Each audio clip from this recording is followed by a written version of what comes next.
Hello, good morning, students. Myself, Sarjeet Prajapati. Today, I am going to start a new topic of geography of chapter first, resources and development. My topic is land degradation and conservation measures. Children, we have shared our land with the past generations and will have to do so with the future generations too. हमें ये जो भी ज़मीन है, जो भी piece of land है, वो हमें अपने पास्ट जनरेशन अपने पैतृक संपत्ति के रूप में हमें मिली और इसे हमें जो है अपने फ्यूचर जनरेशन्स को भी एक समय के बाद हैंड ओवर करना है. Means we have to transfer this piece of land. So 95% of our basic needs for food, shelter and clothing are fulfilled by this piece of land. यानी कि हमारे जो है क्या कहते हैं 95% हमारा जो क्या कहते हैं बेसिक नीड है उसको फुलफ़िल करने में कौन जिम्मेदार है? ये हमारा piece of land. Okay, so this time and our basic needs are obtained from this land, and most of the human activities not only brought about degradation of land but have also aggravated the pace of natural forces to cause damage to land. हमारी जो human activities है, हमने जो गलत काम किए, हमने बिना सोचे समझे जो डिफॉरेस्टेशन किया, ओवर ग्रीजिंग किया, माइनिंग किया, बहुत तरह से हमने जो है इस पीस ऑफ लैंड के साथ हमने अन्याय किया. उसकी वजह से क्या हुआ, पूरा का पूरा हमारे लैंड की जो क्वालिटी है वो एकदम घटती चली गई. यानी पूरी तरह से ये लैंड हमारा डिग्रेड हो गया, यानी इसकी ग्रेड इसका जो है बहुत ही लो चला गया. और इसकी वजह से हमारे जो क्या कहते हैं जो नेचुरल फोर्सेस हैं उसके साथ भी हमने इतना खिलवाड़ किया जिसकी वजह से हमारा ये पीस ऑफ लैंड डैमेज हो गया. चिल्ड्रन, आपको पता है at present there are about 130 million hectares of degraded land in India.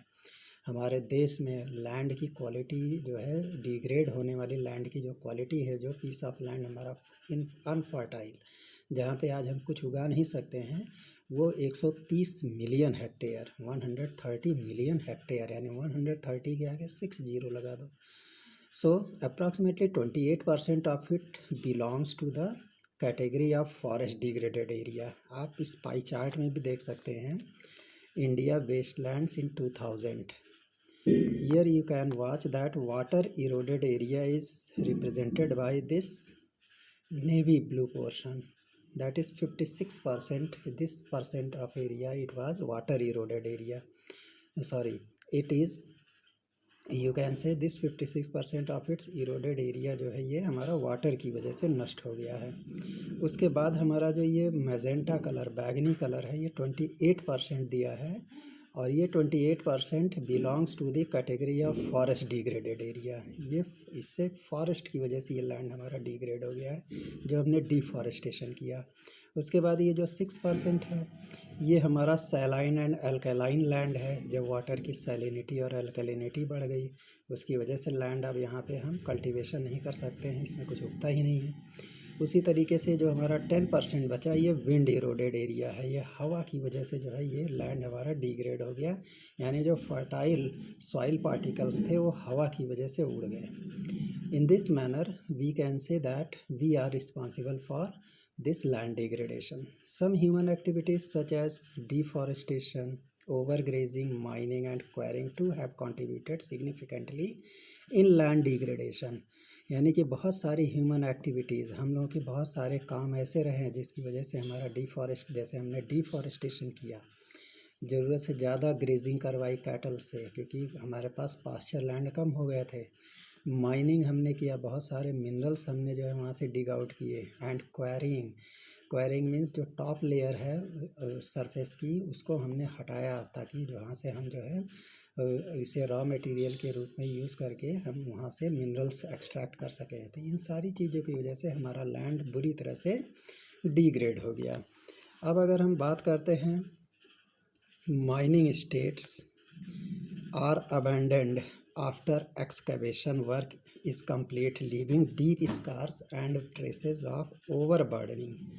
हमारे जो माइनिंग साइट्स हैं, जहाँ जहाँ हमारे माइनिंग हुई, जैसे हमने लोगों ने कोल माइनिंग की, इसके अलावा बहुत सारे तरह के मिनरल्स हैं जिनकी माइनिंग होती है, उसको जब हमने छोड़ दिया तो और वहाँ पे जो खुदाई हो गई, उसकी वजह से हमारे सरफेस पे एक बहुत बड़ा स्कार, एक बहुत बड़ा जैसे चोट का निशान होता है, वो हो गया है। यानी ये पीस ऑफ लैंड किसी चीज़ के यूज़ में नहीं आ रहा है और ये एक हमारे लिए ओवर बर्डन बन चुका है कि इसका क्या करें। In states like Jharkhand, Chhattisgarh, Madhya Pradesh and Orissa, deforestation due to mining, this point should be noted, means mining have caused severe land degradation in Jharkhand, Chhattisgarh and Madhya Pradesh. तो माइनिंग की वजह से जो लैंड डिग्रेडेशन हुआ वो सबसे ज़्यादा किस राज्य में इफेक्ट पड़ा? झारखंड, छत्तीसगढ़ एंड मध्य प्रदेश में। उसके बाद गुजरात, राजस्थान, मध्य प्रदेश और महाराष्ट्र, यहाँ ओवर ग्रेजिंग की वजह से लैंड डिग्रेडेशन हुआ। यानी over grazing was the main reason of land degradation in Rajasthan, Madhya Pradesh and Maharashtra. फिर in the states of Punjab, Haryana, western UP, over irrigation is responsible for land degradation due to water logging. यहाँ पानी ज़्यादा इकट्ठा होने लगा, जगह जगह पे गड्ढे बने रहे, जिसकी वजह से हमारी जो लैंड की जो है सैलिनिटी और अल्कलिनिटी है, वहाँ की मिट्टी की जो सैलिनिटी और अल्कलिनिटी है वो डिस्टर्ब हो गई, जिसकी वजह से आज वहाँ पे कोई भी क्रॉप प्रोड्यूस नहीं किया जा सकता। वेल चिल्ड्रन, इसके अलावा हम बात करते हैं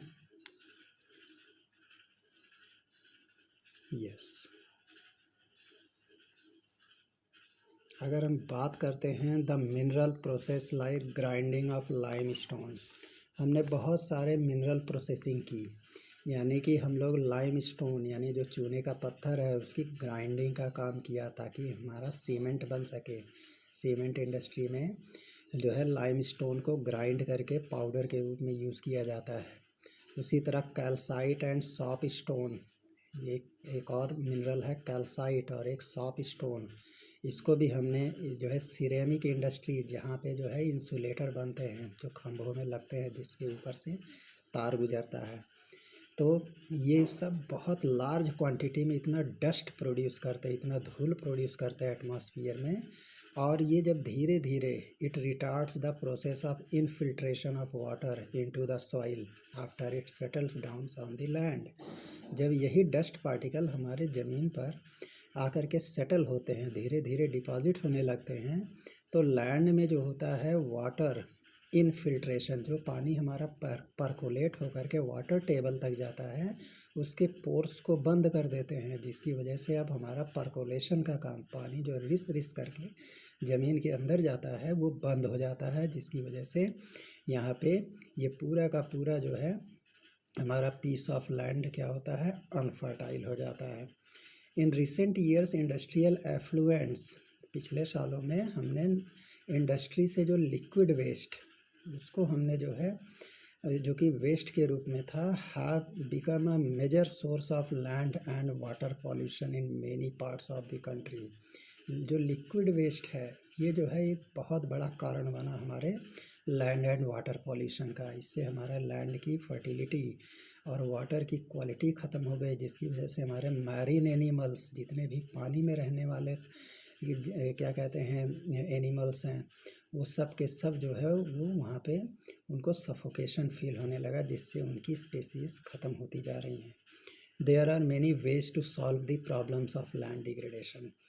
अब अगर हम लैंड डिग्रेडेशन को सॉल्व करना चाहते हैं तो उसके लिए बहुत सारे तरीके हैं। पहला है एफॉरेस्टेशन, यानी कि अधिक से अधिक पेड़ लगाओ, and proper management of grazing can help to some extent. और जो हम एनिमल्स से ग्रेजिंग कराते हैं उसका प्रॉपर मैनेजमेंट कराएं, मतलब सही तरीके से, मतलब कुछ दिन गैप दे करके जो है हम अलग अलग पीस ऑफ लैंड में ग्रेजिंग कराएं, ताकि एक ही लैंड पे डेली ग्रेजिंग ना हो, तो इससे काफ़ी कुछ जो है लैंड डिग्रेडेशन कम हो सकता है। Planting of shelter belts of plants, control on over grazing. हम जहाँ जहाँ इरिगेट हमारे जो भी कल्टीवेशन वाले फील्ड है, जो हमारे फर्टाइल लैंड है, उसके आसपास पेड़ लगा देने चाहिए, ताकि वहाँ पे जो है तेज विंड की वजह से जो फर्टाइल सॉइल है वो उड़ ना सके, जिसको कहते हैं shelter belt. Means planting of large number of trees along our fertile land is known as shelter belts. It control you know wind speed and control on overgrazing. अगर हम overgrazing पर control करें, stabilization of sand dunes by growing thorny bushes are some of the methods to check land degradation in arid areas. जो शुष्क area जैसे राजस्थान है, वहाँ पे सैंड ड्यून्स बहुत उड़ता है, तो सैंड ड्यून्स को रोकने के लिए हम वहाँ पे थॉर्नी बुशेस लगा सकते हैं। ये थॉर्नी बुशेस धीरे धीरे सैंड ड्यून्स की स्पीड को कम कर देते हैं और इसकी वजह से वहाँ लैंड डिग्रेडेशन कम हो जाता है। Proper management of waste lands, हम जो है वेस्ट लैंड्स को सही तरीके से मैनेज कर सकते हैं। Control of mining activities, mining activities को कंट्रोल करके करना चाहिए, नियंत्रित तरीके से। ये नहीं कि रोज़ ब्लास्ट कराएं, वहाँ पे रोज़ डायनामाइट से ब्लास्ट करें। Proper discharge and disposal of industrial effluents, जो हमारे इंडस्ट्री से निकलने वाले लिक्विड वेस्ट हैं तो उसको सही तरीके से डिस्चार्ज करें, पहले उसका ट्रीटमेंट कर लें, और उसकी वजह से जो क्लीन वाटर है उसी को हमें रिवर या सी में छोड़ना चाहिए। एंड वेस्ट्स को भी जो है हम पूरी तरीके से ट्रीट कर लें। कुछ वेस्ट जो हमारे रिसाइकिल होने वाले हैं उनको अलग कर लेना चाहिए। It can reduce land and water degradation in industrial and suburban areas. और ये इन सारे मेथड से हमारा जो लैंड डिग्रेडेशन है, जो लैंड की क्वालिटी जो है घट रही है, इन सारे मेथड से हम इंडस्ट्रियल और सब अर्बन एरिया, मतलब जो आधा शहर बना हुआ एरिया है और जो जहाँ इंडस्ट्री ज़्यादा है, उस एरिया का लैंड और वाटर को हम उसकी क्वालिटी को बचा सकते हैं अगर ये ऊपर के मैनेजमेंट प्रोसेसेस का इस्तेमाल करें। Children, our next topic is soil as resource. You know,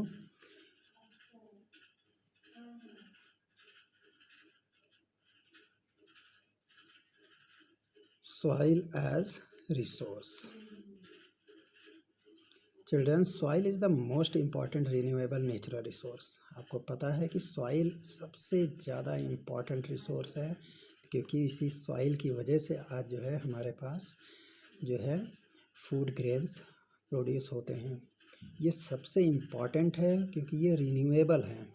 it is the medium of plant growth and supports different types of living organism. ये प्लांट को ग्रो होने का एक मीडियम है। इसके टॉप सॉइल में, यानी जो अपर सॉइल लेयर है, वहाँ पर हमारे बहुत सारे क्या कहते हैं प्लांट्स ग्रो होते हैं, प्लस हम लोग वहाँ रहने के लिए अपना उस पर मकान भी बना सकते हैं, अपने इंफ्रास्ट्रक्चर खड़ा कर सकते हैं, और इस तरीके से हम अपने आप को पूरी तरह से फिट कर सकते हैं। Children, this figure indicates resources and development that is about soil profile. You know, on top soil the upper soil layer, ये जो ग्रीन कलर से बना हुआ है ये हमारा टॉप सॉइल है, जिसमें हमारे पेड़ पौधे क्रॉप्स ग्रो होते हैं और प्लांट्स ग्रो होते हैं, ट्रीज़ ग्रो होती हैं। दूसरा सब soil weathered rocks, solid and slit clay. ये जो हमारा एक सॉइल का लेयर है जिसमें स्लिट होता है, क्ले, स्लिट क्ले होता है, रॉक्स होते हैं, बड़े बड़े टुकड़े पत्थर के, सैंडी एरिया होता है ये पोर्शन। उसके नीचे है सब stratum weathered parent rock material. ये हमारे पैरेंट रॉक मटेरियल जो वेदर्ड पार्ट है, जिस पे वेदरिंग का काम ज़्यादा हो चुका है, वो रॉक मटेरियल का ये पोर्शन है। और सबसे नीचे अनवेदर्ड पैरेंट बेड रॉक है। ये ज़मीन के निचले हिस्से में जो कि बड़े बड़े पत्थर के रूप में होता है, ये अनवेदर्ड है, इसकी वेदरिंग नहीं हुई, यानी इस पर विंड, एयर, वाटर, वो मतलब विंड, वाटर और हीट का कोई एक्शन नहीं हुआ, और ये सॉइल हमारा सबसे नीचे की लेयर में है। In this manner, we can describe our soil profile. Well, now we will come on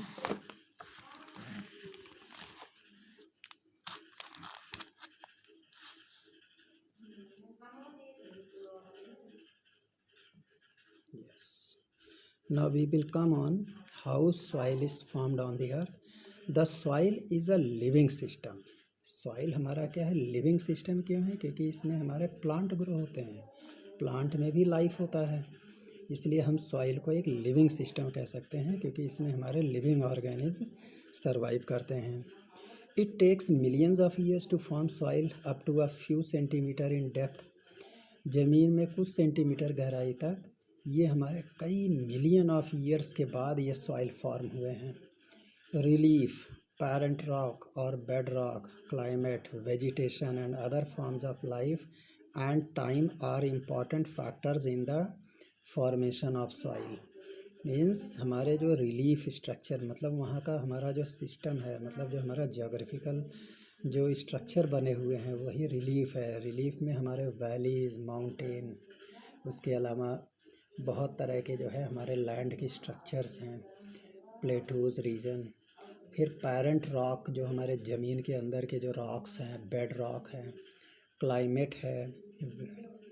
फिर वेजिटेशन, जो हमारे पेड़ पौधे उगे हैं. And other forms of life, और बहुत तरह की लाइफ के फॉर्म्स हैं, जैसे decomposers, micro organism, reptiles, and along with that domestic animals, wild animals, and various types of other animals. They are important factors in the formation of soils. इन्होंने भी soil formation में एक important काम किया है, एक इम्पॉर्टेंट फैक्टर थे. Various forces of nature such as change in temperature. Nature में बहुत सारे कुछ नेचुरल फोर्सेस, जैसे टेम्परेचर का चेंज होना, ऊंचा नीचा टेम्परेचर होना. Actions of running water, water run करते हुए जाता है, मतलब जो है रनिंग वाटर के एक्शन की वजह से भी हमारा सॉइल फॉर्म होता है. फिर wind and glaciers activities of decomposers etcetera. हमारे जो है हवा की वजह से भी जो है सॉइल फॉर्म हुआ. टॉप लेयर जो है रॉक का वो धीरे धीरे मतलब जो है डिग्रेड हुआ. फिर ग्लेशियर्स जो है पहाड़ों पर से जो ग्लेशियर्स रन करते थे, ये सब एक्टिविटीज़ जो थे इन्होंने डिकम्पोज करने का काम किया और सॉइल को और छोटे छोटे पार्टिकल्स में तोड़ना शुरू किया. They contribute to the formation of soils. यानी सॉइल फॉर्मेशन में किसका किसका योगदान था. We can say that various natural forces, जैसे temperature change, action of running water, wind and glaciers, फिर एक्टिविटीज़ ऑफ डिकम्पोजर, ये सारे मिल करके जो है हमारे इन्होंने सॉइल को फॉर्म करने में अपना कंट्रीब्यूशन दिया, अपना योगदान दिया. उसके बाद chemical and organic changes which take place in the soil are equally important. इसी तरह सॉइल में बहुत सारे केमिकल चेंजेस हुए और बहुत सारे ऑर्गेनिक चेंजेस हुए, इसकी वजह से भी सॉइल हमारा फॉर्म हुआ. Soil also consist of organic, यानी सॉइल हमारे सॉइल किससे मिलकर बना है, ऑर्गेनिक यानी ह्यूमस, एंड इनऑर्गेनिक मटेरियल से. ऑर्गेनिक और इनऑर्गेनिक दोनों मटेरियल से बना हुआ. You will study organic and inorganic materials in chemistry. So, on the basis of factors responsible for soil formation, color, thickness, texture, age, chemical and physical properties, the soils of India are classified in different types.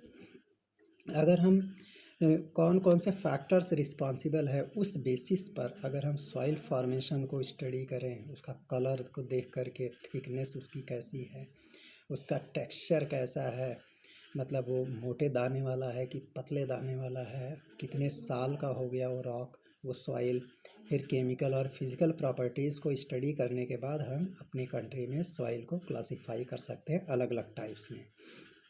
Now we will discuss classification of soils.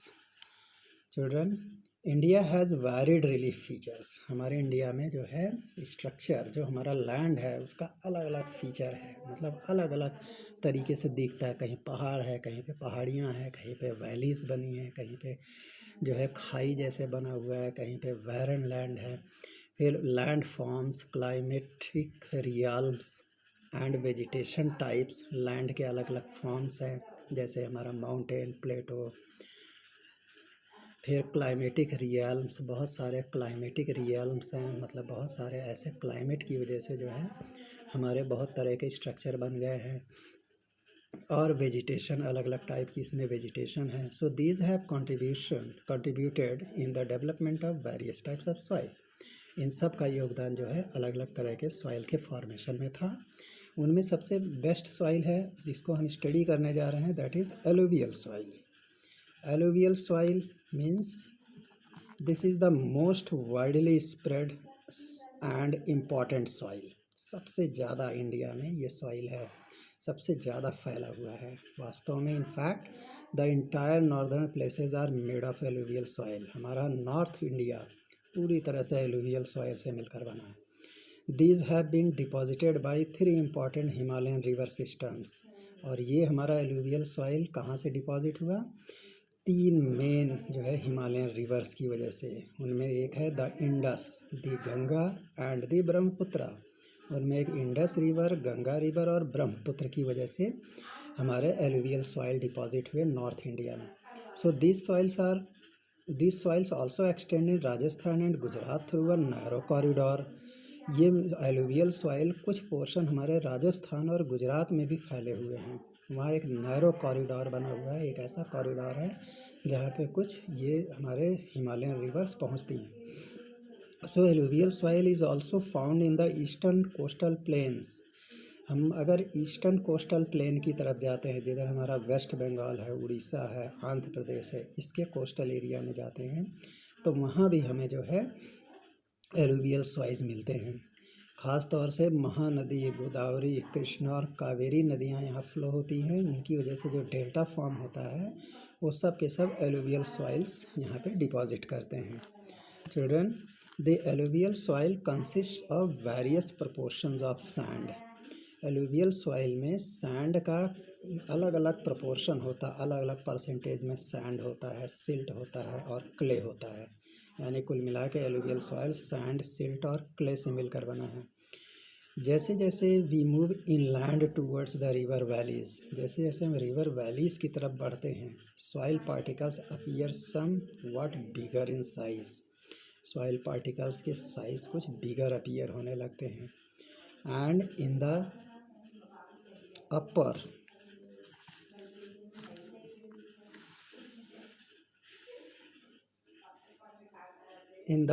reaches of river valley, जो हमारे river valley के अपर portion में है, near the place of the break of slope, जहाँ पे उसका slope break होता है, जहाँ पे वो एकदम प्लेन एरिया में रन करने लगती हैं।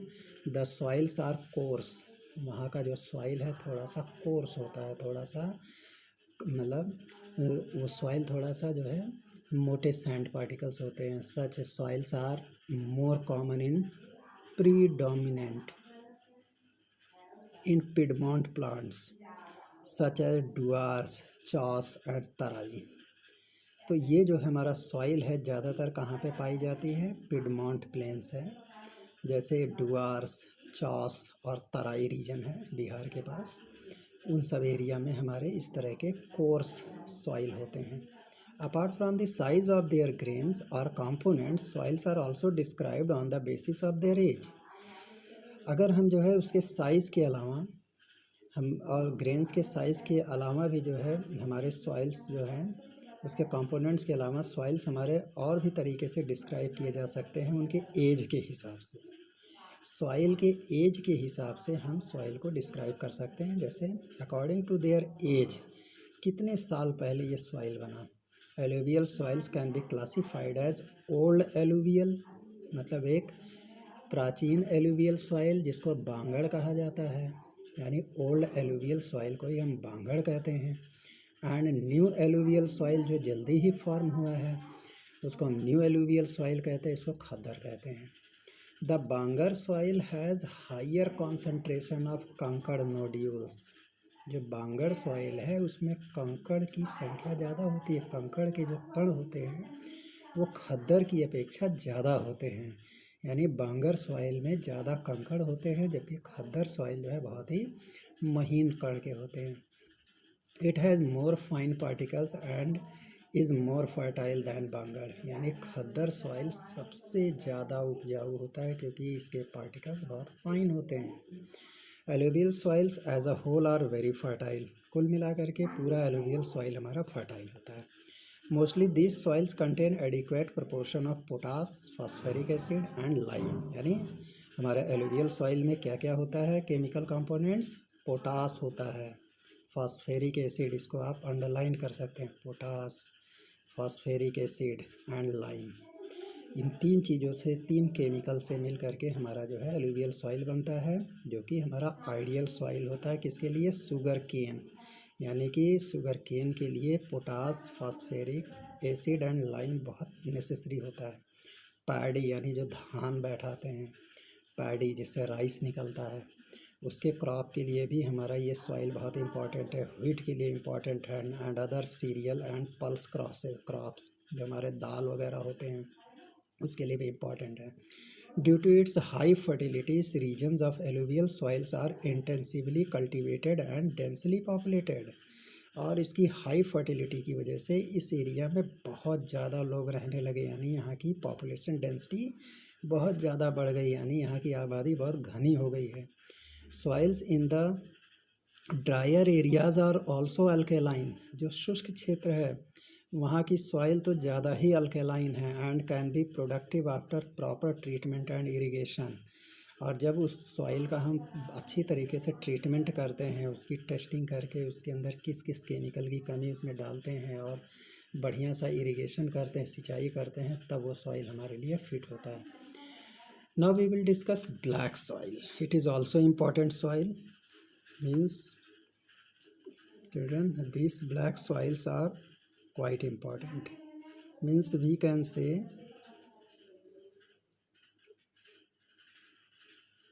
yes, black soil. These soils are black in color and are also known as reger soil. Black soil का कलर एकदम ब्लैक होता है, यानी बहुत ब्लैक भी नहीं, थोड़ा सा लाइट ब्लैक, और इसे रीगर सॉइल भी कहते हैं। इसका दूसरा नाम क्या है? Regur soil. This question many times came in board examination. Regur soil. Black soil is ideal for growing cotton and is also as black cotton soil. यानी हमारा ब्लैक सॉइल ये कॉटन के ग्रोथ के लिए बहुत बेस्ट होता है और इसीलिए इसका नाम हम